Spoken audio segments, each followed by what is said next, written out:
So hello friends, welcome back to my channel technical Satyam Guruji में सभी लोगों का स्वागत है दोस्तों। तो दोस्तों क्लास 12 केमिस्ट्री चैप्टर जो है विलियन है, चैप्टर नंबर 2 है। विलियन को भाई सब सोल्यूशन कहते हैं, ठीक है। लेक्चर नंबर 4 है दोस्तों। तो आज हम समझेंगे मोलरता क्या होती है, और नंबर 2 पे समझेंगे मोलरता, नंबर 3 पे समझेंगे मोल प्रभाज, ठीक है। तो मोलरता कैसे निकालते हैं, मोलरता की परिभाषा क्या होती है। तो देखिए दोस्तों, 1 लीटर विलयन में उपस्थित विलेय के मोलों की संख्या को विलयन की मोलरता कहते हैं। समझ में आया दोस्तों? 1 लीटर विलयन में उपस्थित विलेय के मोलों की संख्या को विलयन की मोलरता कहते हैं।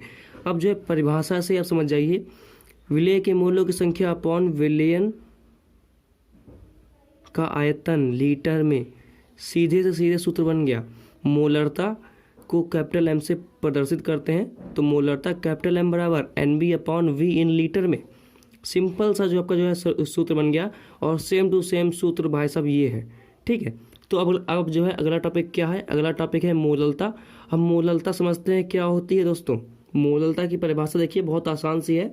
1 किलोग्राम विलायक में विलेय मोलों की संख्या को मोललता कहते हैं। सिंपल सा सेम टू सेम वही है, बस यहाँ पे 1 किलोग्राम हो जाएगा, वहाँ पे 1 लीटर था, ठीक है। तो 1 किलोग्राम विलायक में उपस्थित मोलों की संख्या को मोललता कहते हैं। तो मोललता का जो है यहाँ पे क्या हो गया सूत्र, मोललता को जो है स्मॉल m से प्रदर्शित करते हैं, तो NB upon WA into kilogram. अब क्या हो गया यहाँ पे, मोलों की संख्या अपॉन विलायक का आयतन किलोग्राम में, ठीक है। सेम टू सेम यहाँ पे वही सूत्र आ गया है, ठीक है। NB बराबर WB अपॉन MB होता है, ठीक है। अब अगला क्वेश्चन क्या है, मोल प्रभाज। तो समझते वैसे मोल प्रभाज क्या होता है, मोल प्रभाज की परिभाषा क्या होती है, ठीक है। बहुत आसान सी परिभाषा है दोस्तों।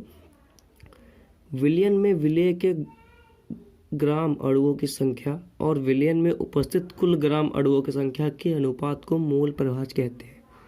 विलयन में विलेय के ग्राम के अणुओं की संख्या और विलयन में कुल उपस्थित अणुओं की संख्या के अनुपात को मोल प्रभाज कहते हैं। अब जो सिंपल सा यहाँ पे जो सूत्र निकल के आ गया है दोस्तों, A का मोल प्रभाज XA बराबर NA upon NA plus NB। अब NA क्या हुआ यहाँ पे, मैंने आपको A भी बताया था पहले ही, ठीक है। तो यहाँ पे आया NA मोलों की संख्या, क्या हुआ,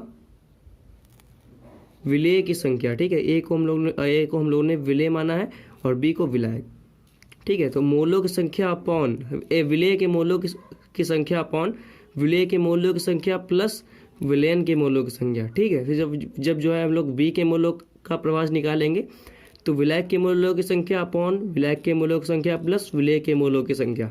बहुत आसान सा सूत्र बन गया।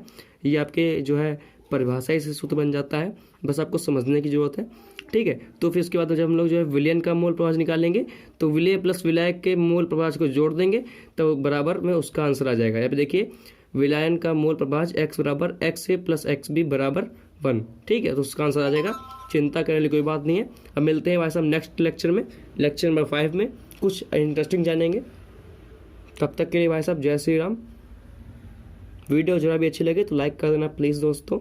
कमेंट जरूर से जरूर करना कि अगला जो है लेक्चर किस टॉपिक पे लेके आए।